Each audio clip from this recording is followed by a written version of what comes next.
அப்படி வனாந்தரத்துல அலைந்து திரிந்து பயத்தோடு இருந்த அவனை தேவன் எல்லா சத்துருக்களுக்கும் நீங்களாக்கி அவனை விடுவித்து அவனுக்கு கடைசியா இளைப்பாறுதலையும் கொடுத்தார்.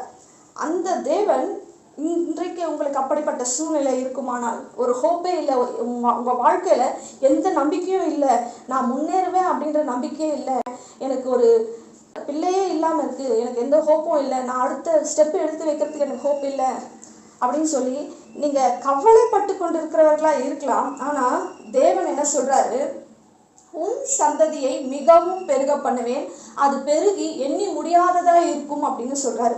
உன் சந்ததி அப்படின்னா பிள்ளை இல்லாததுதான் அந்த குறையா இருக்கும் அப்படின்னு சொல்ல முடியாது. பிள்ளை இல்லாதவர்களுக்கு பிள்ளை பிறக்கும்.